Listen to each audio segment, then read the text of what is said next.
चैतन्य महाप्रभु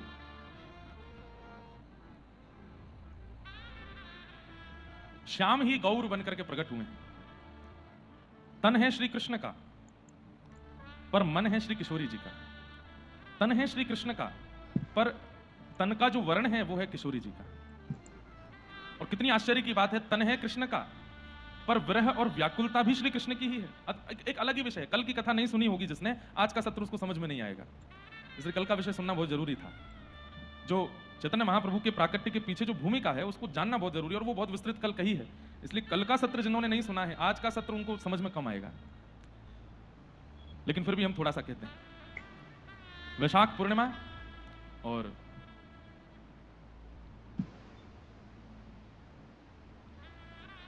फाल्गुन पूर्णिमा, होली की पूर्णिमा, और बंगाल प्रांत में सची मैया के घर में जगन्नाथ मिश्र जी के यहां पर ग्रहण काल लगते ही श्री चैतन्य महाप्रभु का प्राकट्य हुआ। प्राचीन काल में बंधु ऐसा होता था कि जिस घर में बालक बड़ी मुश्किल से होते थे या बड़ी मिन्नतों के साथ बालक होते थे, तो उनका नाम थोड़ा सा कठिन रखा जाता था। ऐसा कठिन नाम रखते थे कि यमराज को भी लगे कि भाई तुम कितने निर्दयी हो। तो इसलिए कई बालकों के नाम बड़े कठिन होते थे। पर चैतन्य महाप्रभु का जो जन्म हुआ तो सच्ची माता का घर नीम के वृक्ष के नीचे था, इसलिए भी, और थोड़ा ब्रह्म को लगे मन में कि तुमने 8 बालकों को हरण करने के बाद इस बालक को भेजा है, इसलिए नीम की कड़वाहट से जुड़ा हुआ नाम रखा निमाई। लेकिन बालक का नाम भले ही निमाई रखा था, लेकिन उस बालक ने बड़े होकर के पूरे विश्व की कड़वाहट को दूर कर दिया। हरे कृष्ण महामंत्र गा करके, हरिबोल नाम की गूंज करा करके पूरे विश्व को कीर्तन करना सिखाया ही चैतन्य महाप्रभु ने। आज जो हम कीर्तन करते हैं, भुजा उठा करके नृत्य करते हैं, प्रेम पुलकित होकर के रोने लगते हैं, ये सब देन जो हम लोगों को कीर्तन की विधा प्रदान की है, वो विधा प्रदान ही चैतन्य महाप्रभु ने की है। तो बालक का नाम निमाई रखा गया। धीरे धीरे आप बड़े हो रहे हैं। बहुत सुंदर बाल लीला है, पर मैं पूरी नहीं कहूंगा, मैं फिर से हूं, समय वाद्य में हूं, एक ही दिन है, बहुत विस्तृत नहीं करूंगा। धीरे धीरे आप बड़े हुए तो कितनी अद्भुतता है कि आप जब रोते थे, इतना रोते थे, दूध पिला दो तो भी शांत नहीं होते थे, मीठा खिला दो तो भी शांत नहीं होते थे, झुनझुना बजाओ तो भी शांत नहीं होते थे, खेल खेलो तो भी शांत नहीं, माँ लेके घूमे, पिता लेके घूमे, नगर के कई लोग लेके घूमे, पर निमाई बालक शांत नहीं होता। एक दिन पूरा दिन हो गया रोते रोते। रात्रि में जब माँ परेशान हो गई तो गोद में लेकर के बोली, हे हरि, ये शांत क्यों नहीं होता? हरि बोलते ही निमाई बालक शांत हो गए। आंखों में लालिमा है, सुबह से रोए हैं, मुख पूरा नीला पड़ गया था रोते रोते। तुरंत माँ ने कहा, शांत कैसे हुआ? और मंद मंद मुस्काने लगे, आंखों में अश्रु हैं पर मंद मंद मुस्का रहे हैं। माँ ने दोबारा कहा, हरि। जैसे ही हरि बोला तो और तेज मुस्कुराने लगे। अच्छा, तुरंत जगन्नाथ मिश्र जी को बुलाया, अरे देखो देखो देखो देखो, ये बालक तो शांत हो गया, कैसे शांत हुआ? सुबह से तो हो नहीं रहा था। बोले, कान में बोलो हरि। जगन्नाथ मिश्र जी ने कहा हरि, तो और जोर से हंसने लगे, किलकिलाने लगे, हाथ पैर चलाने लगे। अब तो निमाई बालक को बीच में रख दिया और दोनों माता पिता भुजा उठा करके हरि बोल हरि बोल हरि बोल हरि बोल। इसलिए उनका नाम एक और पड़ा, क्या? एक तो गोरे हैं इसलिए गौर, और क्या सुनते हैं? बोले हरि, तो इसलिए गौर हरि, गौर हरि। हरि नाम में उनको रुचि मिलती। अब तो पूरे मायापुर को यह बात पता चल गई कि निमाई बालक को एक ही चीज चाहिए, ना कोई खेल चाहिए, ना कोई खिलौना चाहिए, ना कुछ चाहिए, केवल हरि। अब ये बात मन में रखिएगा, कृष्ण ही है, लेकिन क्योंकि राधा भाव से आए हैं इसलिए अपना ही नाम सुनना अच्छा लगता है उनको, राधा भाव से। एक पद लिखा था मैंने, जब निमाई बालक थोड़े बड़े हो गए। सच्ची माता आंगन में नाचे गौरांग, सच्ची माता आंगन में नाचे गौरांग, सच्ची माता आंगन में नाचे गौरांग। सच्ची गौरांग मतलब जिसका अंग गोरा। हरि हरि हरि बोले हरि गौरांग, हरि हरि हरि बोले हरि गौरांग। सच्ची माता आंगन में नाचे गौरांग, सच्ची माता हरि हरि हरि हरि बोले गौरांग। हे सच्ची माता आंगन में नाचे गौरांग, हे सच्ची माता आंगन में नाचे गौरांग। हे हरि हरि हरि हरि बोले गौरांग। आज ज्यादा विस्तृत चरित्र नहीं करना था तो एक पद में ही मैंने पूरी बाल लीलाएं लिखी है श्री चैतन्य महाप्रभु की। क्या करते हैं? तीर्थ यात्री भोग लगावे पावे गौरांग। तीर्थ यात्री मायापुर में गंगा जी के तट पर बड़े बड़े तीर्थ यात्री आते हैं, और तीर्थयात्री वहां बैठ करके अपने ठाकुर जी को खोल लेते, सामने भोग रख देते और त्वदीयं वस्तु गोविंद तुभ्यमेव समर्पयेत् ग्रहाण समको भुक्त्वा प्रसीद परमेश्वर। जैसी प्रार्थना करते गौरांग महाप्रभु सच्ची मैया के घर से दौड़ते, सामने गंगा जी का तट है और वहां यात्री भोग लगा रहे अपने ठाकुर जी का और चुपके से निमाई आते और भोग उठा करके भाग जाते, कभी किसी का कभी किसी का। सच्ची मैया इतनी परेशान है, घर में प्रसाद बनता है उसको नहीं पाते हैं। गंगा जी के घाट पर जितने वैष्णव आते हैं, चाहे जो लेके आवे, लड्डू लेके आवे, पेड़ा लेके आवे, फल लेके आवे, घर से कुछ सामग्री वो ही पाना है उनको, घर में नहीं पाते हैं। हे तीर्थ यात्री भोग लगावे पावे गौरांग, हाँ तीर्थ यात्री भोग लगावे पावे गौरांग। हे हरि बोल हरि हरि बोल गौरांग, हरि बोल हरि हरि बोल, हे हरि बोल हरि हरि बोल गौरांग, हरि बोल हरि हरि। मेरी मैया तेरे पाँव पड़ूं एक बार हरि बोल, मेरी भैया तेरे पाँव पड़ूं एक बार हरि बोल, एक बार हरि बोल बार बार हरि बोल,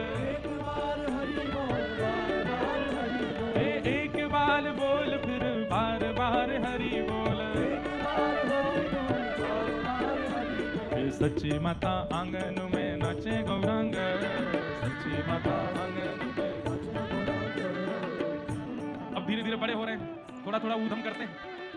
क्या करते हैं, एक दिन कोई भस्म लगाए बाबा आए, माते भिक्षाम देही, और निमाई बालक अपने घर से देख रहे हैं, जिस घर के बाहर जाकर के अपना कमंडल आगे करते हैं भिक्षाम देही, और घर के जीव निकल करके आते हैं, खूब सारी सामग्री लाते हैं, उनके कमंडल में उनकी झोली में भर देते हैं। निमाई बालक बोले ये बढ़िया है, किसी के घर जाके हम मांगते हैं कि कुछ दे दो, खाना पीना कुछ बना हो तो देते नहीं है, क्योंकि छोटे बालक है ना, तो आसपास के घरों में जाते हैं, आज क्या बना है घर में हमको पकाओ। ए निमाई बालक अपने घर जाओ, अपने घर पे मैया के हाथ का बना पाओ, यहाँ क्यों आए हो पानी। मन में सोचते हैं हमको तो भगा देते हैं, और ये भस्म लगाए बाबा घूम रहा है इसको दे देते हैं। सोई निमाई बालक अपने कुछ मित्रों के साथ जाते हैं, गंगा जी की रज अपने अंग पर लगा लेते हैं, और अंग पर लगा करके और बिल्कुल अपने बड़े बड़े केशों को जटाजूट जैसा बना के अब छोटे छोटे भिक्षुक बन करके मायापुर में घूम रहे हैं, नन्हे नन्हे से 3 वर्ष 4 वर्ष के भिक्षुक घूम रहे हैं, और द्वार द्वार जाके कहते माते भिक्षाम देही। भीतर से जब नगरवासी निकल के आते हैं और देखते हैं नन्हे से, अरे इतना छोटा भिक्षुक, ये तो पहली बार देखा हमने। निमाई दादा बोलते हैं जल्दी दे दो, समय नहीं है हमारे पास, आगे जाना है। अरे निमाई, तो आप कहते हैं कौन निमाई, मैं निमाई नहीं, मैं तो भिक्षुक हूँ। अरे मुझसे पहले मेरे बड़े वाले भिक्षुक आए, उनको तो आपने इतना सामान दिया, हमको नहीं देते। और भिक्षा मांगते मांगते जब कहीं नहीं मिली तो अपने घर ही पहुंच गए, माते भिक्षाम देही। सच्ची मैया बोली अरे इतनी करुण मीठी आवाज में भिक्षा मांगने वाला बाबा कहां से आया। बाबा को बाद में देखती हूँ, पहले भिक्षा भर ले चलती हूँ। भीतर से सारा सामान भर के, बाबा रुको रुको, अभी आई अभी आई। नहीं नहीं भैया हम जा रहे हैं, जल्दी आओ। अरे अभी आई, बस अभी आई। भीतर से सारी सामग्री लेकर के बाहर आई तो देखिए छोटे से निमाई दादा पूरे अंग पर भस्म लगाए खड़े। हे माटी अंग लगा के भिक्षा करे गौरांग, हाँ माटी अंग लगा के भिक्षा करे गौरांग। हरि बोल हरि हरि बोल गौरांग। एक लीला घटी, इनके बड़े भैया का नाम था विश्वरूप, निमाई के बड़े भैया का नाम विश्वरूप। वैदिक पाठशाला में पढ़ने जाते थे अद्वैताचार्य के यहाँ। वेद अध्ययन करके, शास्त्र अध्ययन करके इतना वैराग्य उनके चित्त में आ गया कि अब वो घर नहीं रहते थे, पाठशाला में ही रहने लगे थे। तो एक दिन माँ ने बड़ी चिंता करी, सच्ची मैया ने, ध्यान से सुनिएगा। और सच्ची मैया ने जगन्नाथ मिश्र जी से कहा कि बड़ा वाला आता ही नहीं है घर पर। तो किसी ने, रिश्तेदार ने कहा बोले ब्याह करा दो, अपने आप आएगा, बहुत विरक्ति आ रही है उसके मन में, ब्याह करा दो। तो सच्ची मैया ने संबंध वाले बुला लिए घर पर, और निमाई दादा से कहा जाओ पाठशाला से बड़े भैया को बुला के लाओ। छोटे से निमाई नाचते कूदते हुए गए अद्वैताचार्य क्या। ये अद्वैताचार्य वही हैं जिनके बारे में हम कल सुन रहे थे, 1 लाख तुलसी रोज चढ़ाते थे गंगा जी में कि श्याम सुंदर पुनः प्रकट हो जाइए पृथ्वी पर। तो ये जानते हैं कि निमाई कौन है, ये भगवान ही है। निमाई जैसे ही पहुंचे अद्वैताचार्य प्रणाम करने लगे। सब विद्यार्थी बोले गुरुजी इनको प्रणाम क्यों करते हो, हमारे गांव का सबसे उपद्रवी बालक है निमाई, और गुरुजी उसको प्रणाम करते हैं। जैसे ही गुरुजी प्रणाम करते तो निमाई सब बालकों को देख के बोलते देखो तुम्हारे आचार्य तक प्रणाम करते हो, तुम लोग चलो सब प्रणाम करो उनको, तुम्हारे गुरुजी प्रणाम करते तुम भी करो। विश्वरूप जी आए, ए निमाई क्यों आया तू पाठशाला, माँ ने बुलाया आपको, जल्दी चलो। अद्वैताचार्य बोले माँ बुला रही है, जाओ। निमाई लेकर के आए। जैसे ही विश्वरूप जी घर आए तो वहां देखा लड़की वाले बैठे हैं और संबंध की बातें चल रही हैं।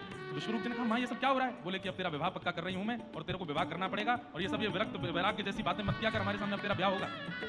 विश्वरूप जी बोले, मैं संसार की निरस्ता जान चुका हूं मां, मैं आपसे प्रार्थना करता हूं मेरा विवाह मत करना। और बस थोड़ी देर का विवाद करके विश्वरूप जी घर छोड़ के चले गए और फिर कभी लौट करके नहीं आए। तो इस बात से इतनी चिंतित हो गई सच्ची मैया, उन्होंने जगन्नाथ मिश्र जी से कहा, मैं एक पुत्र खो चुकी हूं, 8 बालक मेरे गर्भ से जा चुके हैं, एक निमाई बचा है, अब मैं इसको गुरुकुल नहीं भेजूंगी, ये पढ़ने लिखने नहीं जाएगा। क्यों वहां जाएगा गुरुजनों के बीच में रहकर, इसको भी कहीं संन्यास विरक्ति ना हो जाए, मैं किसके भरोसे रहूंगी। निमाई की आयु हो गई पढ़ने की, लेकिन मां भेजती नहीं है। तो एक दिन निमाई दादा बोले, मां मुझे भेज दो विद्यालय। बोले नहीं, कहीं विद्यालय नहीं जाना, घर पे रहो, कहीं नहीं जाना। तो कितने बिल्कुल श्री बालकृष्ण जैसी लीलाएं हैं। आपने अपने एक मित्र को बुलाया और उस मित्र से कहा, आज एक अभिनय करते हैं। बोले कैसा अभिनय। बोले मैं सूरदास बनके तेरे कंधा पे हाथ धर के घूमेंगे और पूरे नगर में घूमते घूमते कहेंगे, कोई रोटी खवा दो, कोई दाल भात खवा दो, लकड़ी लेकर के तेरे कंधा पे हाथ धर के मैं चलूंगा। वो ठीक है। आगे आगे मित्र चल रहा है, पीछे पीछे निमाई अपने आंख बंद करके ऐसे अंधों की भांति चल रहे हैं। अरे कोई भिक्षा पवा दो, कोई रोटी अन्न दान कुछ कर दो। सब जगह पूरे नगर में हो गया, अरे निमाई ये क्या हो गया। बोले कुछ नहीं, बस अन्न पवा दो, रोटी पवा दो। सब निमाई के पीछे पीछे घर तक आ गए। अपनी ही मैया के द्वार पर जाके बोले, अरे माते भिक्षाम देही, कुछ भिक्षा दे दो। सच्ची मैया भीतर से निकल गया, ये निमाई क्या करता है, ये कैसा अभिनय कर रहा है, नेत्र बंद करके क्या क्या कर रहा है।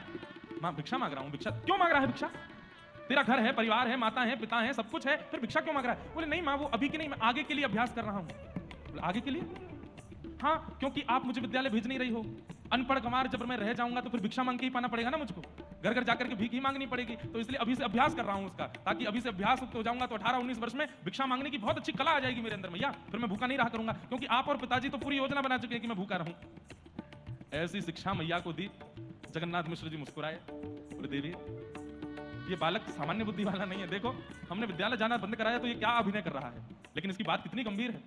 और निमाई दादा बोले, ब्राह्मण के 4 ही कर्म है मां, पढ़ना, पढ़ाना, यज्ञ करना, यज्ञ कराना, और इन चारों में यदि मैं विद्यालय जाकर के नहीं सीखूंगा तो फिर मेरे जन्म लेने का सार्थकता क्या, तो फिर भिक्षा ही मांग लेता हूं। अरे कोई भिक्षा दे दो, दूसरे घर चले गए, अरे मैया कुछ हो तो बना हो तो कुछ खिला दो, मैया तेरे पाम पूजो कुछ तो खिला दो। सच्ची मैया इतनी भावुक हो गई, लेकर के आई, अरे भेज दूंगी विद्यालय, अब ये सब अभिनय मत कर। तुरंत सच्ची मैया का हाथ पकड़ करके, सच्ची माता आंगन में नाचे गौरांग, माटी अंग लगा के भिक्षा करे गौरांग, हरि बोल हरि हरि बोल गौरांग, हाँ हरि बोल हरि हरि बोल गौरांग, हरि बोल हरि बोल, हरि बोल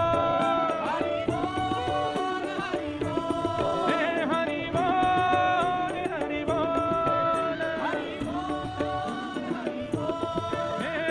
मुकुंद माधव हरि हरि बोल, मुकुंद माधव हरि हरि बोल। सच्ची माता आंगन में नाचे गौरांग, सच्ची माता आंगन में नाचे, गैया बछड़ा जीव संग खेले गौरांग। गंगा के तट पर बैठे रहते थे तो वहीं एक ग्राम सिंह कुत्ता, वो बेचारा थोड़ा सा बीमार हो गया था। तो निमाई जाते पूरे दिन उसकी सेवा करते, उसके पैर में कभी कुछ लगा देना, घर से कुछ सामग्री लाके उसको खिला देना, उसी को संग रखते। अब तो स्थिति है घर ही ले आए।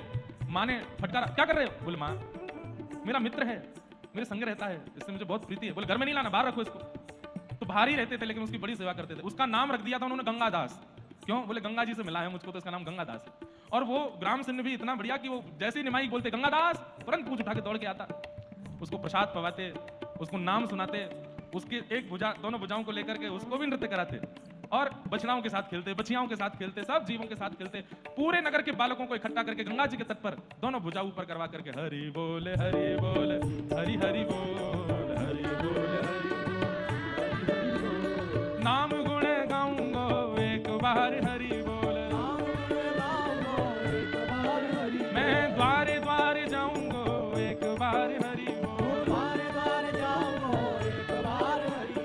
एक बार हरि बोल, बार बार हरि बोल, हाँ एक बार हरि बोल, बार बार। ये सच्ची माता आंगन में नाचे गौरांग, सच्ची माता आंगन में नाचे गौरांग, ये सच्ची माता आंगन में नाचे गौरांग,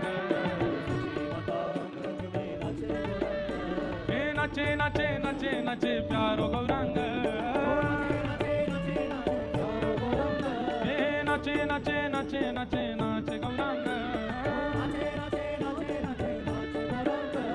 नाचे नाचे नाचे नाचे नाचे गौरांग, ओ नाचे नाचे नाचे नाचे नाचे गौरांग, ये सच्ची माता आंगन में नाचे गौरांग, हरि बोल हरि बोल हरि हरि, हरि बोल हरि बोल हरि हरि,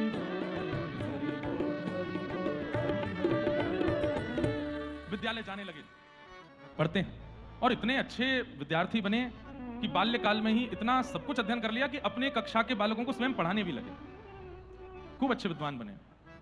लेकिन पूरा मायापुर इनसे घबराता था। क्यों? अगर ये रास्ते से सामने से चले आ रहे हैं और उसी रास्ते से अगर कोई और भी आ रहा है तो वो बच के निकल नहीं सकता बगल से, या तो उसकी धोती खींच देंगे, या तो उसका कपड़ा फाड़ देंगे, या उसको छेड़ेंगे जरूर, क्योंकि कृष्ण तन है ना, तो थोड़े तो चुलबुले बनेंगे ही।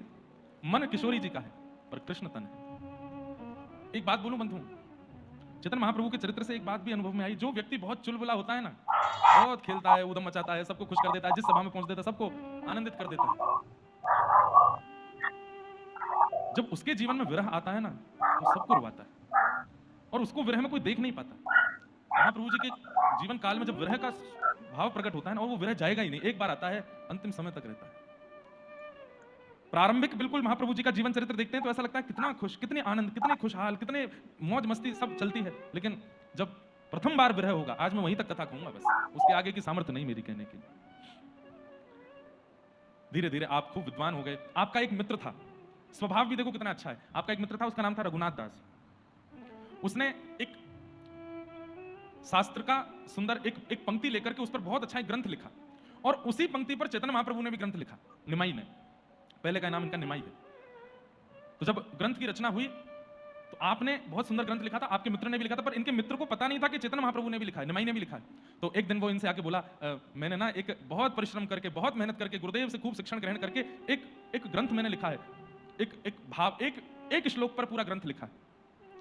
जब वो श्लोक सुना तो चैतन्य महाप्रभु बोले, बहुत अच्छा है, जरा सुनाओ। तो पूरा ग्रंथ सुनाया, और अंत में उस मित्र ने कहा, मैं चाहता हूं कि ये ग्रंथ इतनी ख्याति प्राप्त करे, इतनी ख्याति प्राप्त करे कि सब जगह मेरा नाम हो जाए कि मैंने कोई ग्रंथ लिखा है। चैतन्य महाप्रभु बोले, अच्छा, मैंने भी इसी पंक्ति पर लिखा है, अच्छा दिखाओ। तो महाप्रभु जी का ग्रंथ जब उसने देखा तो प्रथम पृष्ठ पढ़ते ही उसके नेत्रों से आंसू निकलने लगे। बोले, क्यों रो रहे हो? बोले, मैं अपने पूरे ग्रंथ में इतने अच्छे भाव नहीं लिख पाया हूं जितना तुम्हारे प्रथम पृष्ठ में लिखा है। तुम्हारे ग्रंथ के आगे तो मेरे ग्रंथ को कोई देखेगा ही नहीं। निमाई दादा बोले, बस इतनी सी बात, ऐसे क्यों कहते हो? अपना ग्रंथ लिया, तुरंत गंगा जी में डाल दिया। बोले, ग्रंथ तेरा ही रहेगा, मेरा कोई ग्रंथ नहीं रहेगा, सब जगह तेरे ग्रंथ की ख्याति होगी। और सुन, अपने ग्रंथ में कुछ ये चीज कर दे, इतना इसको बढ़िया कर दो। और वो परिवर्तन करा करके अपने सखा का ग्रंथ सर्वव्याप करवा दिया, और अपने ग्रंथ को गंगा जी में बहा दिया। ऐसे स्वभाव विचार वाले भक्त होते नहीं है बंधु, बहुत कम होते हैं। यही ऐसी ही कथा आती है कि श्री हनुमान जी महाराज ने पूरे रामचरित्र का निर्माण किया, अपने हाथ के नख से पूरा रामचरित्र लिखा था पत्थर पर। लेकिन श्री वाल्मीकि जी महाराज ने जब रचना की तो हनुमान जी महाराज का ग्रंथ देख करके उनको लगा कि मेरे में तो कुछ है ही नहीं, जो जो भाव हनुमान जी ने लिखे हैं मेरे आगे तो बिल्कुल सूक्ष्म है। और इस बात से उनको थोड़ी लगने लगा कि अब मेरा ग्रंथ तो कोई नहीं पढ़ेगा, हनुमान जी इतना अच्छा लिख गए। हनुमान जी ने कहा, बस इतनी सी बात, तुरंत पूरा ग्रंथ प्रवाहित कर दिया समुद्र में। बोले, बिल्कुल निश्चिंत रहो, आपका ग्रंथ ही सर्वमान्य हो। फिर कहते हैं कि हनुमान जी की कृपा से फिर गोस्वामी तुलसीदास जी ने जब मानस की रचना की तो मानस में कई भाव जो वर्णित हैं, जो कहीं नहीं मिलते हैं, वो हनुमान जी की कृपा से, क्योंकि हनुमान जी की रामायण बड़ी अद्भुत थी। ऐसे त्याग वाले, अत्यंत परिश्रम करके, अत्यंत श्रम करके भी श्रेय ना लेने वाले आजकल लोग होते नहीं, पर ठाकुर जी और ठाकुर जी के भक्त ऐसे ही होते हैं। धीरे धीरे आपकी अवस्था बड़ी होने लगी। मां ने कहा, अब निमाई का ब्याह करो। और एक बड़ी अच्छी कथा है, 2 विवाह हुए थे। पहली पत्नी उनका भगवत धाम गमन हो गया था, इसके बाद फिर दूसरा विवाह फिर हुआ था। तो पहली पत्नी का नाम लक्ष्मी प्रिया। कितनी सुंदर कथा है, ध्यान से सुनिएगा। ये लक्ष्मी प्रिया और दूसरी पत्नी का नाम आपकी विष्णु प्रिया। दोनों के प्रति भाव क्या है? बोले, लक्ष्मी प्रिया जो है वो किशोरी जी हैं, वो लक्ष्मी जी हैं। पहले लक्ष्मी जी के साथ में विवाह हुआ, क्योंकि ठाकुर जी आए हैं तो लक्ष्मी जी के साथ विवाह हुआ। उसके बाद ठाकुर जी ने कहा कि अब मैं विरह में जाने वाला हूं, मैं किस लिए पृथ्वी पर आया हूं कि मुझे ब्रजवासी, किशोरी जी, यशोदा मैया, नंद बाबा, ये सब जो मेरे लिए रोए हैं, इनके ऋण से उऋण होना, उसके लिए मुझे रोना पड़ेगा, विरह में जाना पड़ेगा, और लक्ष्मी विरह को नहीं सह पाएगी। विरह को कौन सह सकता है? बोले मेरे व्रज त्यागने के बाद यशोदा मैया, नंद बाबा, गोपियों के, किशोरी जी के अश्रु बिंदु को जिसने धारण किया वो है पृथ्वी, भूदेवी, नारायण की दूसरी पत्नी श्रीदेवी और भूदेवी। बोले जिसने उनके विरह को सहा था, आज भी बंधुओं वृंदावन में बोरिंग करने पर यहां पानी मीठा है, 5 कदम बाद वही पानी खारा मिलेगा। क्यों? कहते हैं व्रज गोपियों के आंसू हैं, कृष्ण विरह में रोए हुए ब्रजवासियों के आंसू हैं कि व्रज वृंदावन में यमुना जी बहती हैं, नदी के किनारे किसी नगर का पानी खारा नहीं होता, मीठा ही होता है। गोदावरी जी के तट पर कहीं बोरिंग करो, सब जगह मीठा ही पानी होगा, क्योंकि भीतर स्रोत गोदावरी जी का ही है। लेकिन वृंदावन में कैसी अद्भुतता है कि यमुना जी के तट पर भी बोरिंग करने पर खारा पानी आ जाता है, जबकि यमुना जी का जल खारा नहीं है। हमारे यहाँ कहते हैं ये व्रजवासियों के आंसू हैं जो कृष्ण विरह में रोए, कितना रोए थे। इसलिए तो ठाकुर जी के चित्त फटा जाता है कि मैं इन ब्रजवासियों के लिए अब मैं रोऊंगा जाकर के। तो जब भगवान ने विचार किया कि ये विरह लक्ष्मी नहीं सह पाएंगी, ये विरह तो भूमि ही सह सकती है, क्योंकि इसी ने किशोरी जी के अश्रुबिंद रखे थे अपने पास, इसलिए लक्ष्मी प्रिया जी का फिर भगवत धाम गमन हुआ, फिर विष्णु प्रिया जी से इनका विवाह हुआ। अब ये तो अंतरंग बात है, पर प्रकट लीला में क्या हुआ? मायापुर के एक ब्राह्मण थे, उनकी पुत्री का नाम लक्ष्मी प्रिया। जब माँ ने कहा कि मैंने तुम्हारा विवाह पक्का कर दिया है, तो निमाई बोले किससे? बोले लक्ष्मी प्रिया से। बोले लक्ष्मी प्रिया वो 4 गली दूर जो रहती है वो? बोले हाँ। कितनी मधुर कथा है। जब निमाई बाल्यकाल में यात्रियों का भोग पा लेते थे और फिर यात्रियों के चंदन आदि लगा करके स्वयं ही बन के बैठ जाते थे, बोले तुम सब यात्रीगण जो यहाँ आए हो, तुम्हारी भक्ति, तुम्हारी तीर्थ यात्रा, तुम्हारा नाम जब सबका फल देखो, भगवान तुम्हारे सामने बैठे, चलो प्रणाम करो। तो उस समय ये लक्ष्मी प्रिया ये वहीं गंगा स्नान करने आती थी और पुष्प आदि लेके आती थी, तो ये आकर के सीधे निमाई की पूजा करने लगती थी। तो निमाई बोलते अरे मैं तो यात्रियों को बावड़ा बना रहा हूँ, पागल बना रहा हूँ, तुम क्यों मेरी पूजा कर रही हो? भगवान की पूजा करो ना। बोले जो भगवान के स्थान पर बैठा है, भगवान बन के बैठा है, वही तो भगवान है, मैं आपकी पूजा कर देती हूँ, चरणों में पुष्प चढ़ा देती है, माला पहना देती है, तिलक कर देती है। जब ये प्रणाम करती तो निमाई आशीर्वाद देते, मेरे जैसा ही सुंदर वर मिलेगा तुमको। ऐसे बाल लीला में करते थे। लेकिन आज इनको क्या पता था कि इनका ही विवाह हो जाएगा। लक्ष्मी प्रिया जी के साथ आपका विवाह हुआ। कुछ समय बाद किसी कारण से उनका भगवत धाम गमन हो गया। निमाई बड़े शोक में चले गए। शोकातुर खेलते हुए बालक को शोक में मां देख नहीं पाई और सब लोगों की आज्ञा से अब दूसरे विवाह का प्रस्ताव हुआ। निमाई राजी तो नहीं थे करने के लिए, लेकिन मां की इच्छा थी कि परिवार है, सब देखना है, कर लो। अब किन से ब्याह है? बोले विष्णु प्रिया से। वो भी मायापुर में ही रहती थी। विष्णु प्रिया जी जो हैं ये निमाई जी से 10 साल छोटी हैं। मतलब अब निमाई की आयु 20 वर्ष की है और विष्णु प्रिया जो है वो 10 वर्ष की है, 10 साल छोटी हैं। और उससे भी ज्यादा आश्चर्य की बात कि जब विष्णु प्रिया का जन्म हुआ था तो निमाई उनके घर पर भोजन करने गए थे। तो निमाई का तो यही था, अपने ग्वाल बालों के साथ जितने भी मायापुर में बालक होते सबके यहाँ जाते, सबके यहाँ जाकर के खूब उछल कूद करके आनंद करते, ओ नया बालक आया है हमारे नगर में। आज विष्णु प्रिया जी से आपका विवाह हुआ और विवाह के बाद सब आनंद चल रहा था। 3 महीने हुए विवाह को। तब एक दिन आप सोचे में चिंतन में बैठे थे, विद्यार्थियों को पढ़ाते थे विद्यालय में, बहुत विद्वान थे और बस छोटा सा बस एक क्रम चल रहा था। एक दिन बैठे बैठे आप अचानक से सोचना, हाँ एक बात मैं बताना भूल गया कि आपका जब यज्ञोपवीत संस्कार हुआ था 11 वर्ष की अवस्था में, उसके कुछ दिन बाद ही आपके पिताजी जगन्नाथ मिश्र जी का भगवत धाम गमन हो गया था। तो आज निमाई सोचने लगे, माँ पिताजी को गए हुए इतने वर्ष हो गए, मैं अब गया जी जाके उनका श्राद्ध कराऊं। तो सची माँ बोली अभी ब्याह को 3 महीने हुए और लोक परंपरा कहती है कि ब्याह के 1 वर्ष तक कोई व्रत नहीं, नियम नहीं, धाम नहीं, ऐसा नियम है कि नहीं करना चाहिए, मत करो। बोले माँ अब ये सब तो लोक परंपरा की बात है, लेकिन मैं पिता की आज्ञा का कैसे उल्लंघन करूँ? वो कह के गए थे कि मेरा ज्ञान में श्राद्ध करना, अब गृहस्थाश्रम तो चलता रहेगा, माँ मुझे आज्ञा दो। माँ ने कहा अकेली मैं नहीं हूँ घर में, पत्नी भी है तुम्हारी, वो आज्ञा नहीं देगी तो नहीं जाओगे। विष्णु प्रिया के पास गए, मैं गया जी जाना चाहता हूँ पिताजी का श्राद्ध आदि क्रम करने, तुम आज्ञा दे दो। विष्णु प्रिया इतनी समर्पित थी, कैसी बात कर रहे हैं आप, आज्ञा? मेरे प्रभु हैं आप, मेरे सर्वस्व हैं आप, आपकी जैसी इच्छा होगी वो मुझे राजी है। बोले नहीं, ब्याह को 3 महीने हुए, सब लोग कह रहे हैं कि अभी विष्णु प्रिया के हाथ की मेहंदी भी पूरी तरह हटी नहीं है और तुम तीर्थ यात्रा पर जा रहे हो। बंधु उस समय में तीर्थ यात्रा पर जाना ही बहुत बड़ी बात होती थी, पता ही नहीं होता था कि लौट के आएगा कि नहीं। साधन तो होते नहीं थे, दुर्गम रास्ते होते थे, रहने सहने के लिए कोई गेस्ट हाउस ये सब तो होते नहीं थे, वन में ही रहना पड़ता था, हिंसक जीव बहुत होते थे। तो तीर्थ यात्रा की चर्चा होती, घर में मातम होने लगता था, पता नहीं अभी लौट के आएगा कि नहीं। तो इसलिए बड़ी संकोच की बात थी, लेकिन विष्णु प्रिया जी ने कह दिया आप जाइए, लेकिन एक वचन दे दीजिए। बोले क्या?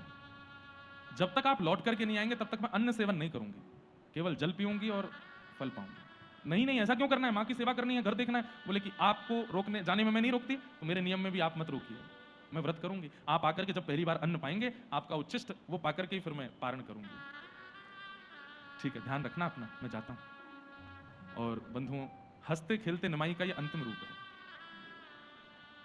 माँ ने कहा अकेले जा रहे हो? नहीं, सब विद्यार्थी जा रहे हैं मेरे साथ में, सबको दर्शन करा के लाता हूँ गया जी में। अच्छा, अपने मामा को साथ लेकर के जाओ, वो भी अच्छे विद्वान पंडित थे, चंद्रशेखर मिश्र आचार्य नाम था उनका। तो अपने मामा और विद्यार्थियों के साथ श्री निमाई मायापुर से गया जी के लिए निकल पड़े। गया जी गए, वहां पहुंच करके आपने प्रथम दर्शन एक स्थान के किए, ब्राह्मणों को बुला करके वहां की महिमा पूछी, विद्यार्थियों से कहा कि भिक्षा लेकर के आओ गांव में जाकर के। विद्यार्थी सब भिक्षा लेने के लिए गए तो तीर्थ यात्री वो जितने भी ब्राह्मणों घरों में गए तो सब ब्राह्मणों को गौर से देखते, एक के भी यज्ञोपवीत नहीं था। तो भिक्षा लेने के लिए जाते, बिना यज्ञोपवीत के ब्राह्मण को देख के नहीं नहीं नहीं हम आगे से कहीं ले लेंगे, नहीं चाहिए। इस प्रकार पूरे नगर में घूमे, एक भी यज्ञोपवीत वाला ब्राह्मण नहीं मिला उनको। संध्या का समय हुआ, रात्रि में खाली हाथ लौट करके आए तो निमाई ने पूछा कुछ लेकर के नहीं आए? बोले पूरे ब्राह्मण यहाँ पे ब्राह्मण उचित कर्म ही नहीं करते, यज्ञोपवीत नहीं पहनते, कैसे लेके आए? बंधुओं, उस रात्रि में चैतन्य महाप्रभु को भयंकर ज्वर चढ़ा, बुखार आ गया। सुबह उठ करके खूब औषधियां दी लेकिन बुखार ठीक नहीं हुआ। तो सबने पूछा क्या हुआ है? तब चैतन्य महाप्रभु बोले धाम वासियों के प्रति अपराध हुआ है। भले यहाँ के ब्राह्मण जनेऊ नहीं पहनते लेकिन वो धाम में रहते हैं, वो कैसे भी हैं, वो धामवासी हैं, उनके प्रति हमसे अपराध हो गया कि हमने उनमें दोष देख करके उनकी भिक्षा नहीं ली है, इसीलिए ये ज्वर चढ़ा है। जाओ उन्हीं ब्राह्मणों के यहाँ जो यज्ञोपवीत नहीं पहनते, उन्हीं के यहाँ से भिक्षा लेके आओ, उनकी भिक्षा पाऊंगा तभी मेरा बुखार जाएगा। और उन्हीं ब्राह्मणों के यहाँ से भिक्षा लेकर के आए, जैसी निमाई दादा ने पाई तो बुखार उतर गया। माने सब विद्यार्थियों को बताया कि धामवासियों के प्रति कभी निंदा की भावना मत रखो। हम वृंदावन जाते हैं बंधुओं, जगन्नाथपुरी जाते हैं, द्वारिका जाते हैं, तो कई बार वहां के लोकल लोग, वहां के पंडा पुजारी, वहां के उनके व्यवहार देख करके हमारे मन में दोष आ जाता है। देखिए, व्यवहार उचित करना ये उनका दायित्व है, लेकिन वो नहीं कर रहे हैं, मन में पीड़ा तो होती है, लेकिन फिर भी दोष मत देखो, वो भी एक धाम के प्रति अपराध हो जाता है। हाँ, कोई पाप की श्रेणी का कर्म कर रहा है तो उसके लिए तो फिर दंड होना चाहिए, लेकिन सामान्य सी क्रिया है और हम लोग बहुत उम्मीद रख के जाते हैं, वृंदावन जा रहे हैं तो वृंदावनवासी ऐसे होंगे, वृंदावन के ब्रजवासी ऐसे होंगे, वहां के ब्राह्मण ऐसे होंगे, पर जाकर के हमको वैसा नहीं मिलता है तो हमारे मन में दोष आ जाता है, वो धाम के प्रति अपराध है। सब जगह दर्शन कर रहे थे, तभी आपने चंद्रशेखर आचार्य जी से पूछा और क्या है गया जी में? तब उनके मुख से निकला यहां भगवान के चरणारविंद हैं, चरण चिन्ह हैं। ध्यान से सुनिएगा बंधुओं सब, चरण चिन्ह का स्मरण करते ही आपके एक क्षण के लिए नेत्र बंद हुए और जो राधा भाव चित्त में था कृष्ण तन के अंदर, वो अचानक से लागू हो गया। मैं देख सकता हूं वो चरण चिन्ह। अब ठाकुर जी नहीं है, अब श्री जी, वो चरण चिन्ह दिख सकते हैं मुझे। हाँ, वहां सब जाते हैं ना दर्शन करने, चलो। गया सर, आज भी वहां चरण चिन्ह है भगवान के। कथा लगभग सबको पता होगी, एक राक्षस था, वो बढ़ता ही जा रहा था, बढ़ता ही जा रहा था, बढ़ता ही जा रहा था। देवताओं ने कहा कि ये कुछ समय में स्वर्ग लोक तक आ जाएगा, इसको रोकिए। भगवान ने कहा तुम सारे देवता इसके ऊपर चढ़ जाओ, इसकी गति को रोको। नहीं रुके, स्वर्ग लोक पार करके उसकी हाइट जो थी बढ़ती जा रही थी। तब अंततो गत्वा भगवान को अपना चरण उसके सिर पर रखना पड़ा। जैसे ही चरण रखे पुनः समाप्त हो गया और पूरे गया क्षेत्र में उसका शरीर ही विलीन हो गया। तुरंत उसने भगवान के चरणों को प्रणाम करके कहा कि नाथ, मैं यही चाहता था कि आप बस अपना चरण पधरा दीजिए। बोले तुमने बड़ी अच्छी भक्ति की, कुछ मांगो। बोले बस यही मांगना चाहता हूं कि संसार के जीव अपने पितरों को तर्पण करने के लिए जब इस भूमि पर आवे तो आपके चरणों का ऐसा प्रभाव हो कि उनके पितृ चाहे पापी रहे हों, चाहे कैसे भी रहे हों, वो अगर गया जी में आके श्राद्ध करें तो आपके चरण स्पर्श का फल, मुक्ति उनको प्राप्त हो जाए। भगवान ने कहा तथास्तु। गया जी में जो श्राद्ध करेगा उसके पितृ चाहे जैसे रहे हों, मेरे चरणों की प्राप्ति। इसलिए गया जी में तर्पण श्राद्ध का बहुत नियम है।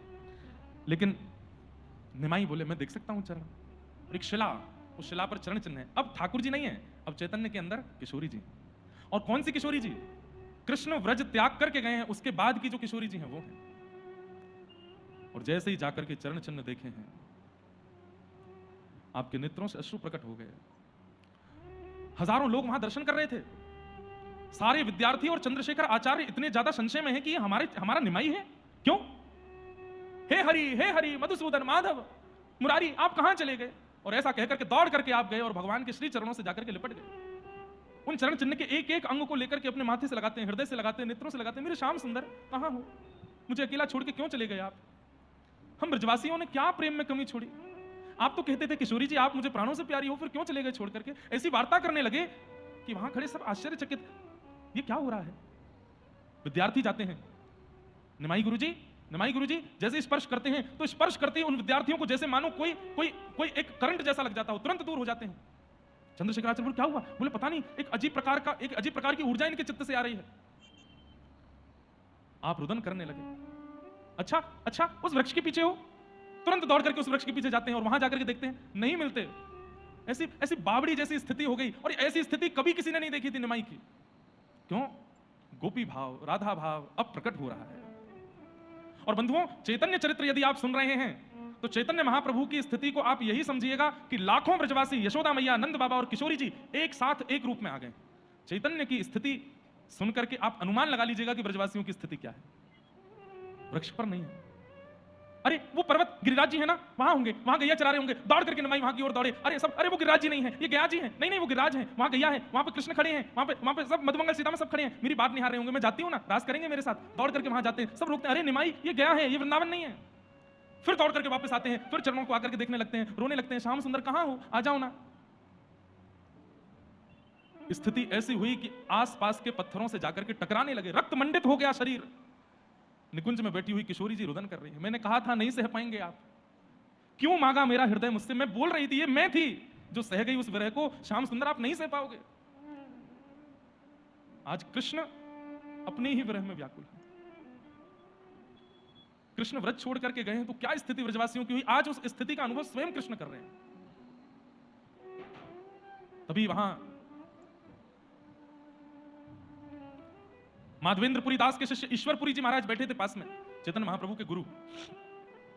उन्होंने जब देखा ये क्या कोलाहल हो रहा है, इतनी भागदौड़ हो रही है, लोग चिल्ला रहे हैं, क्या बात है, तभी आकर के देखा तो निमाई की तन की स्थिति बता रहे हैं, सर से पैर तक कितने घाव हुए, क्यों, कृष्ण विरह में कभी इधर गिरते हैं, कभी उधर गिरते हैं, कभी किसी पत्थर से टकरा जाते हैं, और बालक आदि सब थरथर कांप रहे हैं अपने गुरु को इस अवस्था में देख के। और चंद्रशेखर जी तो समझ ही नहीं पा रहे, कोई प्रेत आ गया है, किसी ने जादू कर दिया, ये हो क्या गया है इसको। बंधुओं, हमारे शरीर में जितने भी हड्डियों के जॉइंट्स हैं ना, सारे जोड़ों से हड्डियां अलग हो चुकी हैं, ऊपर चढ़ चुकी हैं एक दूसरे के, ऐसे तन की स्थिति हो गई है। और बस रो रहे हैं, हाँ गोविंद, हाँ माधव, हाँ मधुसूदन, हाँ केशव, हाँ मुरारी, हे प्राणनाथ, हे प्रियतम, कहां हो, हे श्याम सुंदर, मेरे कृष्ण को कोई ले आओ, मेरे नंद नंदन को कोई ले आओ। बस ऐसा ही कहते कहते रो रहे हैं।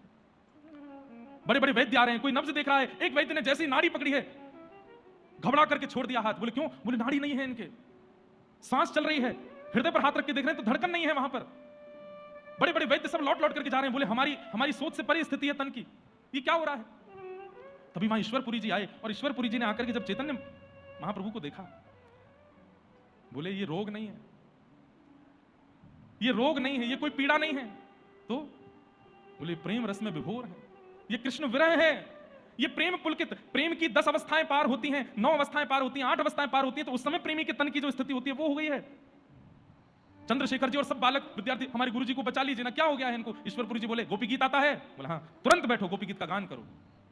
सब बालक घेर करके बैठे हैं, बीच में चैतन्य महाप्रभु भावावेश में, नेत्रों से अश्रुओं की पिचकारियां चल रही हैं।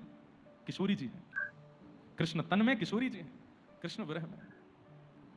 सब बालक ईश्वरपुरी जी के साथ गा रहे हैं, जयति तेधिकं जन्मना वृजः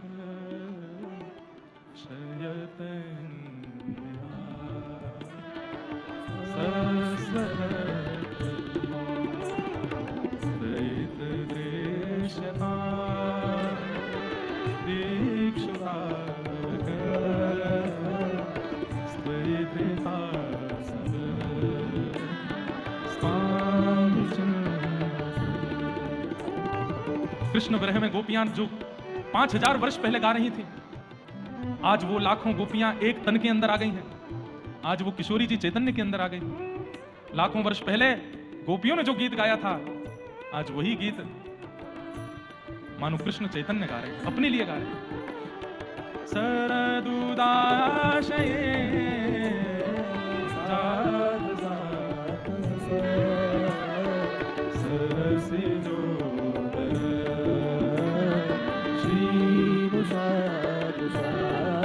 और जैसे जैसे वो बालक गा रहे हैं, चैतन्य खड़े होते जा रहे हैं। सूरनाथ दे अशुल्क दासिका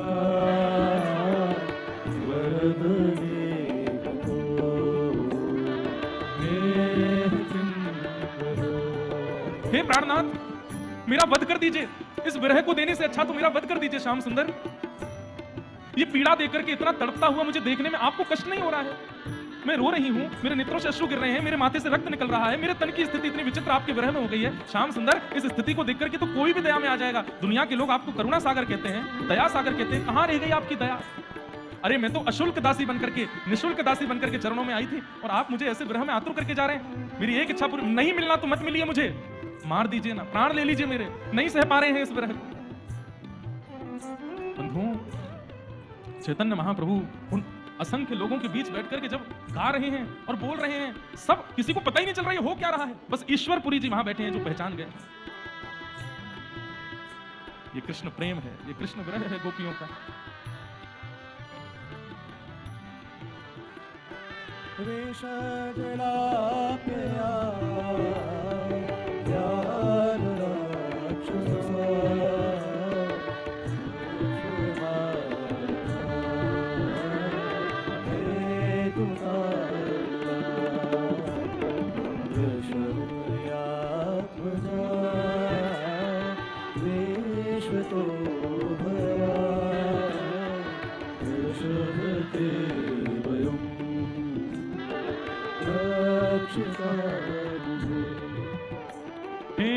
खलु गोपिका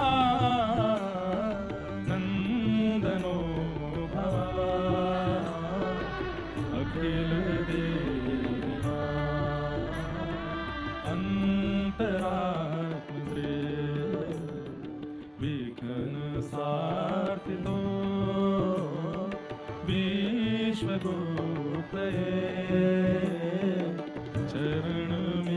दसम स्कंद भगवान का वक्ष स्थल है। उस दसम स्कंद का ये रास पंचाध्यायी भगवान के पंच प्राण हैं और रास पंचाध्यायी का गोपी गीत भगवान का हृदय है, कृष्ण को बहुत प्रिय है।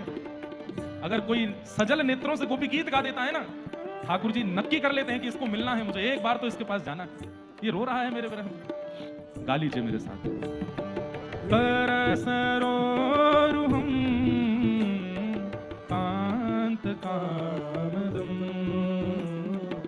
शिरसि देना श्रीकरं ब्रज जनार्तिहं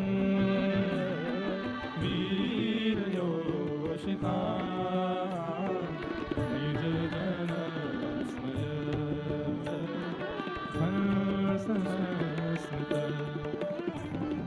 भज सखे भवा किंकरेश्वनो जलरुहारं चारुदर्शन प्रणत देहिना पापकर्षणं तृणचरानुगम्। जैसे ये पंक्ति गाई है, प्रणत देहि नाम पाप कर्षणम, चैतन्य महाप्रभु फिर से दौड़े हैं और उन्हीं चरण चिन्हों से जाकर के फिर लिपट गए। यही वो चरण चिन्ह हैं जो मन की पीड़ा को, विषादों को, तन की स्थिति को शांत करते हैं। अपने प्रत्येक अंग को स्पर्श करा रहे हैं। यहां भी जलन हो रही है श्याम सुंदर, यहां भी स्पर्श कर दो ना। यहां भी जलन हो रही है, यहां भी स्पर्श कर दो ना। यहां भी जल रहा है श्याम सुंदर, यहां भी स्पर्श करो ना। अपने सर्वांगीण अंग का उन चरण चिन्हों से स्पर्श करा रहे हैं। प्रणत देहि नाम पाप कर्षणो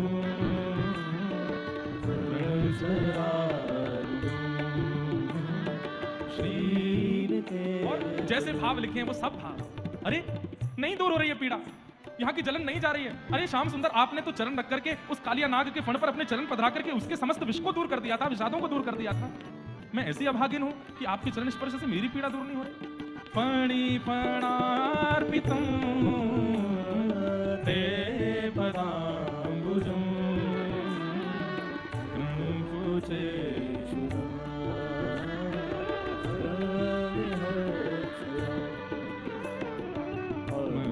मधुरयादिरा वल्गुवाक्यया बुधमनोज्ञया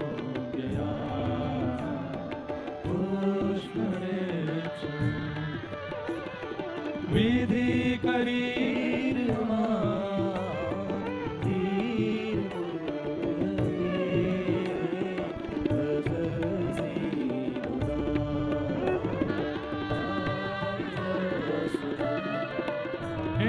तब कथामृतम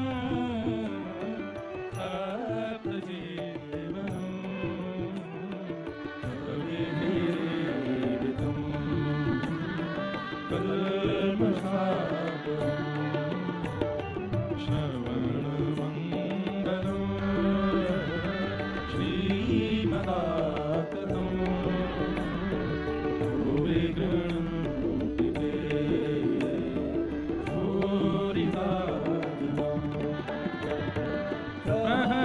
दर्शितं प्रिय प्रेम वीक्षणं विवरणं च ते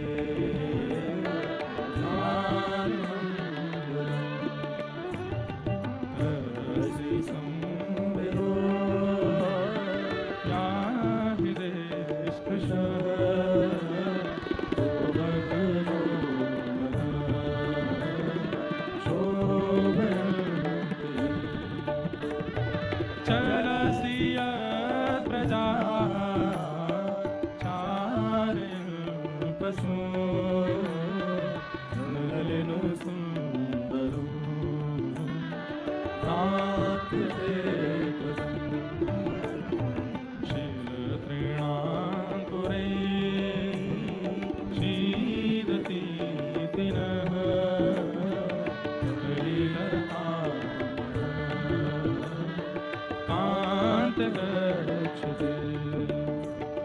दीन परीक्षये नीलकुन्तले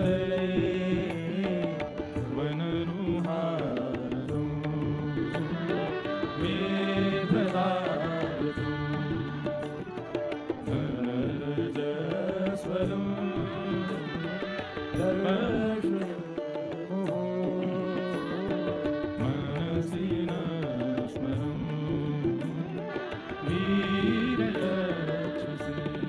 और जैसे ही यह श्लोक प्रारंभ हुआ है, चैतन्य महाप्रभु इतने भावावेश में आ गए कि अब तो कोई सहन ही नहीं कर पा रहा है उनकी उस भाव को। प्रणत कामदं पद्मजाक्षितं धरणीमण्डलं धेयमापदे चरणपङ्कजं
सुतान्वय भातृबान्धवा अतिविनन्दिते यच्युतावता गतिवेदस्तवो गीतमोहिता गीतवयोषिता पस्न्यजे रहसि संविदो दीक्षयोदयो रहसितानन्दं प्रेमवीक्षणो वरदुरश्रियो वीक्ष्यधाम ते मुहूर्ते स्पृहा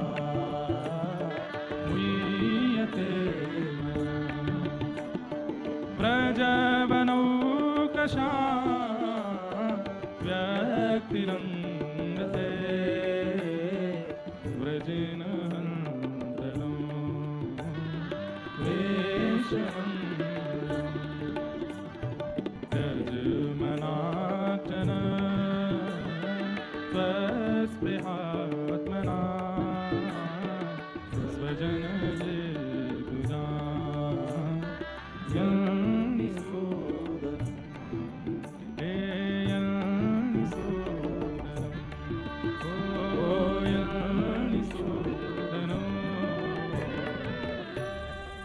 यत्ते सुजात चरणां बुरुहं स्तनेषु भीतासनैः प्रियदधि महि कर्कशेषु तेनाटवीमटसि तत् व्यथतेन किंस्वे पूर्वादिभिः भ्रमतिधे भवदायुषाम्। गोपी गीत का गान किया और जैसे ही गोपी गीत का गान करके ईश्वरपुरी जी ने कहा आगे का श्लोक गाओ जिसमें ठाकुर जी प्रकट होते हैं, अगर इनको ठीक करना चाहते हो तो। इति गोप्य प्रगायन्तः प्रलपन्त्यश्च चित्रधारा रुरुदुः स्वस्वरं राजन् कृष्ण दर्शन लालसा। और जैसे ही गोपियों ने रोना प्रारंभ किया है, बालक वहां गा रहे हैं और ईश्वरपुरी जी उसकी व्याख्या कर रहे हैं। इतने में ही क्या हुआ है, ताशामाभिर्भूत सौरी स्मयमाय मुखाम्बुज पीताम्बरधरश्रग्वी साक्षान् मन्मथ मन्मथ। गोपियों का रुदन देख करके श्याम सुंदर पीताम्बरी पहन करके प्रकट हो गए। जैसे ही ये बात कही है, चैतन्य महाप्रभु व्याकुल स्थिति में दौड़ने लगे। मेरे श्याम सुंदर आ गए, मेरे प्रियतम आ गए और पास ही एक तमाल वृक्ष था, उससे जाकर के आलिंगन कर लिया और बस कह रहे अब मुझे छोड़ के नहीं जाइएगा, अब मेरे पास रहिएगा। और ऐसा कहते कहते वहीं मूर्छित होकर गिर पड़े। ईश्वरपुरी जी रोते हुए गए और महाप्रभु जी के श्री अंग को अपनी गोद में लिया, सहला रहे हैं। पूरी रात बस अश्रुपात हो रहे हैं, रोम रोम से आंसू निकल रहे हैं चैतन्य महाप्रभु के, बस सिर सहला रहे हैं। प्रातः काल का समय हुआ, जब थोड़े स्वस्थ हुए, आप नेत्र खोल करके जैसे ईश्वरपुरी जी को देखा, तुरंत उनके हृदय से लग गए। आचार्य प्रवर, मैं नहीं जानता आप कौन हैं, मैं नहीं जानता आप कौन हैं, पर मुझे एक चीज का अनुभव हो गया है। क्या? मेरे श्याम सुंदर जो मुझे छोड़ के चले गए हैं ना, उनसे आप ही मुझे मिलवाओगे, आप ही मेरे गुरु हो, आप ही मेरे आचार्य हो, मुझे अभी अभी कंठी दीजिए, अभी मुझे दीक्षा दे दीजिए ना। ईश्वरपुरी जी ने तुरंत हृदय से लगाया, कान में पहले तो महामंत्र दिया, उसके बाद गुरु मंत्र दिया और दीक्षा दे दी। दीक्षा प्राप्त करते ही आप तुरंत उठ करके वृंदावन की दिशा की ओर दौड़ने लगे। सब पीछे भागे, लेकिन महाप्रभु जी रुके नहीं। सामने क्या आ रहा है ये भी विचार नहीं करते थे। नदी आती तो नदी में कूद जाते थे, पहाड़ आते तो चढ़ जाते थे। मेरा वृंदावन वहां है, मेरा वृंदावन वहां है कहते हुए दौड़ते।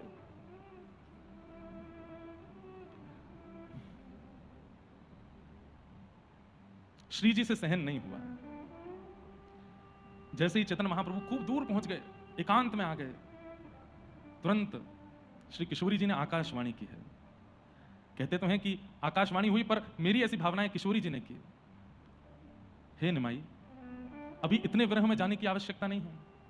आप पृथ्वी पर विरह का आस्वादन करने के लिए गए हैं, परंतु साथ ही साथ पूरे विश्व, समग्र विश्व को कृष्ण भक्ति प्रेम भी प्रदान करना है। अभी अनेक लीलाएं आपकी शेष हैं। सो गए।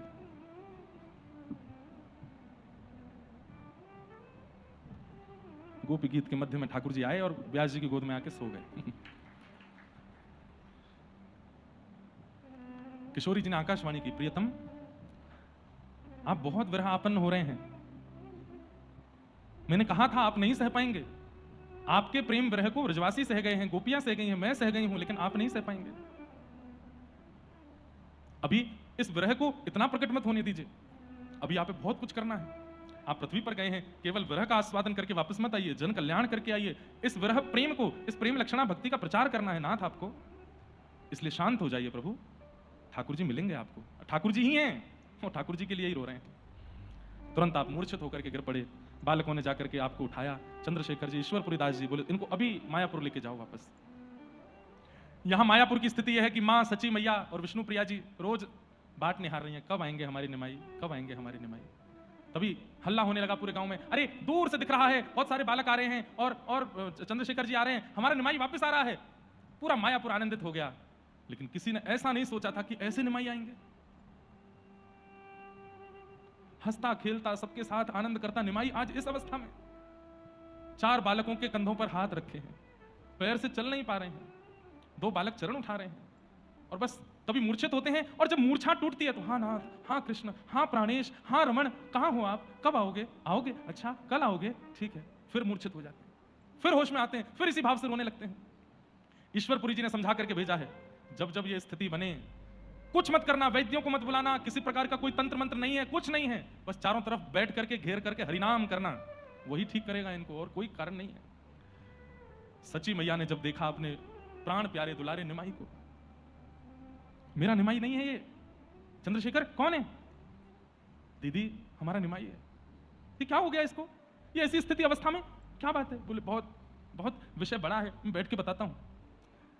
मां की हालत तो जो हुई सो हुई, पर भीतर बैठी विष्णु प्रिया जी ब्याह के 3 महीने बाद निमाई चले गए। उन्हीं को परमात्मा मानती हैं, उन्हीं को सर्वस्व मानती हैं। आज जब घर में इस प्रकार आए हैं, देख नहीं पा रही हैं। बंधुओं, महीनों से अन्न सेवन नहीं किया, और श्री महाप्रभु जी के आने के बाद तो स्थिति कितने दिनों तक महाप्रभु जी ने भी नहीं पाया, तो उनकी पत्नी ने भी सेवन नहीं किया, विष्णु प्रिया जी। वैद्य बुलाए, बड़े बड़े सबको समझाया, बोले कि इनसे इनका काम नहीं बनने वाला। चैतन्य महाप्रभु के पिताजी श्री नरसिंह दास जी उनके मित्र थे मायापुर में। वे दौड़ करके आए और आकर के उन्होंने महाप्रभु जी की स्थिति को देखा। चारों तरफ बैठ करके बस हरि नाम संकीर्तन कर रहे हैं। हरि नाम संकीर्तन जैसे ही होता है तो आप स्वस्थ हो जाते हैं, बैठ जाते हैं। धीरे धीरे धीरे अखंड नाम कीर्तन सुनते सुनते सुनते सुनते महाप्रभु जी की तन की अवस्था सामान्य हुई। उसके बाद आपने स्वयं को समझाया कि अब विरह को शांत करना है, अब इस विरह को कुछ दिन तक आने नहीं देना है, अब जीव कल्याण करना है। और आपने नगर में भ्रमण करते करते कीर्तन का प्रचार करना प्रारंभ किया। लोगों के घर घर जाकर के कहते, शाम को कीर्तन होगा, सब आना। और कीर्तन में मध्य में महाप्रभु जी खड़े होकर के उन्माद कीर्तन करते, हरे कृष्ण कृष्ण कृष्ण हरे हरे, हरे राम राम राम हरे हरे, हरि बोल हरि बोल हरि हरि बोल, हरि बोल हरि बोल हरि हरि बोल। बस यही कीर्तन कराते कराते पूरे बंगाल प्रांत को आपने भक्ति में, कृष्ण में, ठाकुर जी के भाव में निमग्न कर दिया। आगे कई लीलाएं महाप्रभु जी की हैं। अब धीरे धीरे कई सारे आपके भक्त हुए, कई सारे आपके शिष्य हुए। बंधुओं, ऐसा वर्णन आता है कि निकुंज से श्री जी ने अष्ट सखियों को भेजा है, और वे ही अलग अलग आपके आचार्य शिष्यों के रूप में आए हैं, जो चैतन्य महाप्रभु जब जब विरह आपन्न होते हैं तब तब उनको संभालते हैं। क्योंकि किशोरी जी बोली, इनको संभालने के लिए सखियों को जाना पड़ेगा। ऐसे महाप्रभु जी अब नाम प्रचार में लगे हैं और पूरे नगर को नाम प्रचार कराते हैं। बीच बीच में विरह की वो अवस्था प्रकट होती है कि जिसको सुनकर के रूह कांप जाती है। कुछ समय बाद महाप्रभु जी ने संन्यास लिया। संन्यास, अगर आपका विवाह नहीं हुआ तो माता पिता की आज्ञा होती है, और विवाह हो गया तो पत्नी की आज्ञा से होता है। विष्णु प्रिया और मां से आज्ञा ली और आपने संन्यास ग्रहण किया। संन्यास ग्रहण करने के बाद मां से कहा, अब मैं वृंदावन जा सकता हूं? तब मां ने कहा, सन्यासी को अधिकार नहीं किसी से पूछने का, वो जहां चाहे जाए, पर मेरी एक बात मान लो। क्या? वृंदावन बहुत दूर है, वृंदावन बहुत दूर है। मैं तेरे दर्शन को नहीं आऊंगी कहीं भी, तू चिंता मत कर, तू जहां रहे तू प्रसन्न रहना, लेकिन इतना दूर मत जा कि तेरे मां के प्राण निकलें तो तुझे आने में ही महीनों लग जाए। मां आप आज्ञा करो, क्या करूं? बोले, हम बंगाल क्षेत्र में रहने वालों का वृंदावन जगन्नाथपुरी है, तुम जगन्नाथपुरी चले जाओ और तुम वहीं रहो, बस प्रतीक्षा करना, किसी दिन सच्ची मां जा रही है ये खबर मिले तो आ जाना। और श्री चैतन्य महाप्रभु जाना तो वृंदावन चाह रहे थे, लेकिन मां की आज्ञा से जगन्नाथपुरी गए और पुरी में जाकर के महाप्रभु जी ने निवास किया। बहुत सुंदर जगन्नाथ लीलाएं भी हैं महाप्रभु जी की, अद्भुत। अभी तो ये बीच में भी इतने क्रम हैं, उन सबको भी गाने का अवसर नहीं मिला है, लेकिन हम बस यही प्रणाम करते हैं, क्योंकि महाप्रभु जी के चरित्र में प्रवेश तो हो जाएगा, लेकिन बाहर निकलना फिर बहुत मुश्किल हो जाएगा। हम बस इस भाव को यहीं प्रणाम करेंगे, महाप्रभु जी से प्रार्थना करेंगे, महाप्रभु जी आज्ञा करेंगे तो फिर पुनः चैतन्य चरित्र को यहाँ से आगे, हो सकता है अगले सत्र में यहीं से आगे प्रारंभ करके फिर आलवारों की चर्चा पर हम लोग जाएं। अब कुछ महीनों के लिए बस इतना ही भाव चित्त में रखिए, इसी भाव से आप सब लोग रहिए। हम लोग श्री दत्त धाम में बैठे हैं। आज 15 दिवस 16 दिवस की ये कथा का यहाँ विश्राम हो रहा है। श्री दत्त प्रभु के चरणों में बारंबार प्रणाम करते हैं, उनकी कृपा से ही हमें ये सब प्राप्त हुआ है। हमारे पूज्य महाराज जी, परम पूजनीय प्रातस्मरणीय श्री दत्तदास जी महाराज, चारों वैदिक गुरुजन एवं यहाँ निवास करने वाले सब ब्राह्मण, सब वेदज्ञों को बारंबार प्रणाम करते हैं और अपनी वाणी को दत्त प्रभु के चरणों में विश्राम देते हैं। एक बालक ने बहुत अच्छा भाव लिखा, बहुत अच्छे अच्छे भाव तो सबने लिखे हैं। हो मन चल श्री दत्त धाम, मन चल श्री दत्त धाम, रटेंगे श्री दिगंबर नाम, मिलेंगे गुरुवर प्यारे, प्रभु श्री दत्त हमारे मिलेंगे।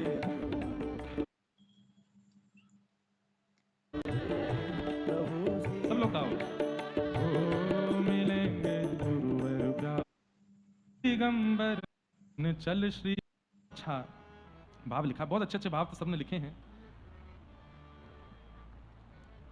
हो मन चल श्री दत्त धाम, मन चल श्री दत्त धाम, रटेंगे श्री दिगंबर नाम, मिलेंगे गुरुवर प्यारे, प्रभु श्री दत्त हमारे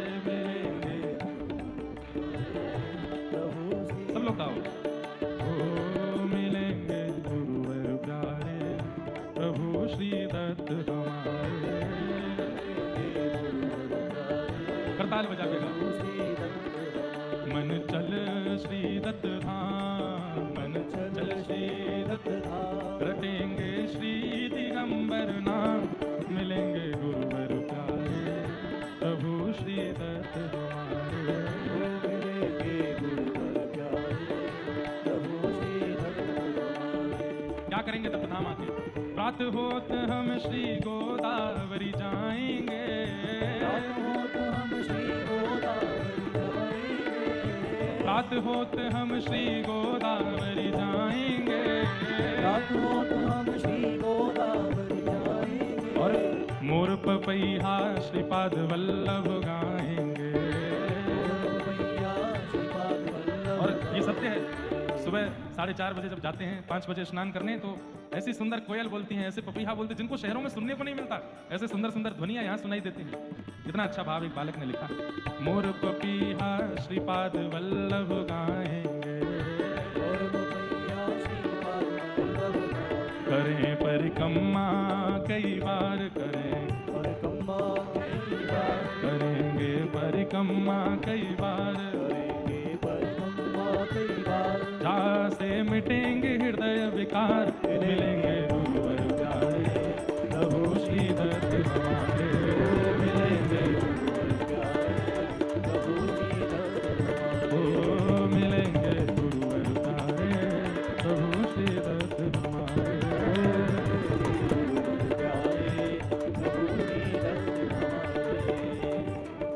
नित्य निकुंज की सुधा सभी पिलाते हैं, की सुधा सभी पिलाते हैं, हे नित्य निकुंज की सुधा सभी पिलाते हैं, निकुंज की सुधा सभी पिलाते हैं, भक्त माल से गिरधर मन हर्षाते हैं, भक्त माल से गिरधर मन हर्षाते हैं, ओ भक्त माल से गिरधर मन हर्षाते हैं, भक्त माल से गिरधर मन हर्षाते हैं, ओ कथा बौछार, हो हरि कथा बौछार, हो रही हरि कथा बौछार, हो रही हरि कथा बौछार, कर रहे भक्ति पथिक सत्कार, मिलेंगे गुरुवर प्यारे प्रभु श्री दत्त हमारे, मिलेंगे गुरुवर प्यारे प्रभु श्री दत्त हमारे, मिलेंगे गुरुवर प्यारे हरि श्री दत्त हमारे,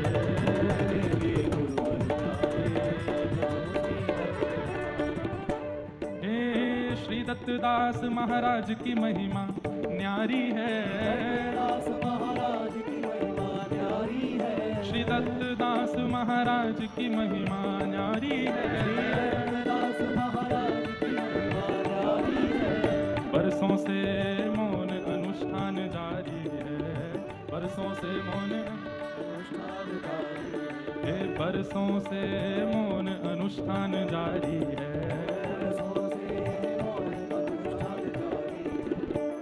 चले पुरुष चरण कई बार, चले पुरुष चरण कई बार, चले यहाँ पुरुष चरण कई बार, पुरुष चरण कई बार, विराजे वैदिक जन परिवार, मिलेंगे प्यारे प्रभु श्री दत्त हमारे, प्रभु श्री दत्त हमारे, मिलेंगे गुरुवर प्यारे प्रभु श्री दत्त हमारे, मिलेंगे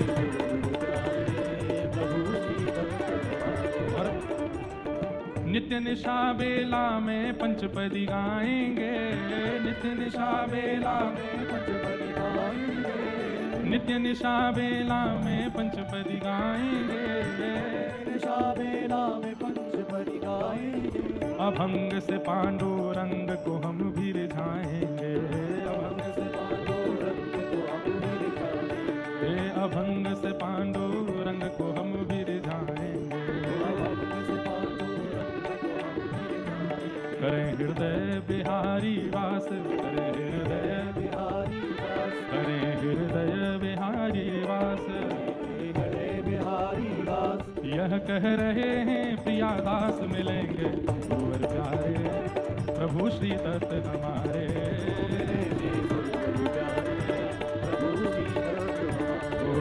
मिलेंगे गुरुवर प्यारे प्रभु श्री दत्त हमारे,